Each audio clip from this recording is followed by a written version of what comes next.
Hi everyone. Well, today we're going to be talking about Petchoas, and hopefully we caught your attention with the description.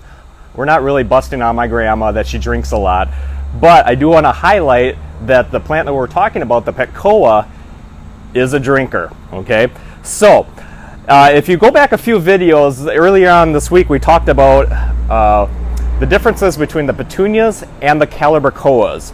And you were even able to chime in on what's your favorite. A lot of you have some opinions on the Calibrachoas versus the Petunias, and we just highlighted the difference between them. But we talked a little bit about what if you combine the two, and that's exactly what the breeders have done. Is they combine the Calibrachoas and the Petunias to come up with a new hybrid called the Petchoas, and it takes the best of the best of those two varieties and combines them into one new plant, one new species of Petchoas, combination of the words Petunia and Calibrachoa. So it's a very popular plant for us. We sell a lot of these hanging baskets, but we do like to highlight and kind of give a little bit of warning to our customers that they do drink a lot. Okay, so if that doesn't work into your lifestyle, then you might want to pass on the Petchoas. They do drink a lot.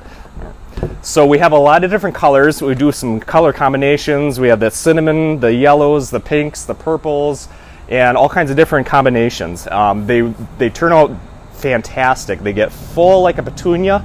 The flowers are a little bit bigger, kind of like the Petunia. Has the Calibrachoa foliage. Stays nice and green. Very nice full plant.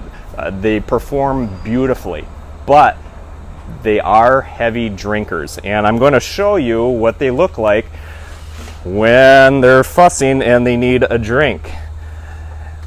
They're very dramatic, right? Kind of like having a teenage girl in the house. They're very, very dramatic when they're haven't had enough water. Now, so this one was from yesterday. I came in this morning and it was drooping. The Petchoas, I know that I have to watch them by afternoon, especially in the greenhouses where it's a lot warmer than it would be in your yard. Greenhouses can run easily 100 degrees.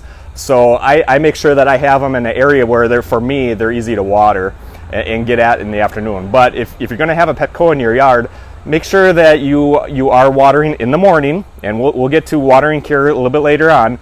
But watering in the morning so that if it's hot, if it's windy, that plant will be well saturated with water and can go through the day. But they're going to take a little bit more maintenance than a regular Petunia or a Calibrachoa. They do drink a lot. So that's just a warning, but I don't want to steer you away from the Petchoas. They're absolutely gorgeous the way that they turn out, and they're a very popular hanging basket for us. So that's our tip of the day. The Petchoas, beautiful plant, perform awesome, and it will be really very, very showy in your yard. Have a great day. Talk to you later. Bye-bye.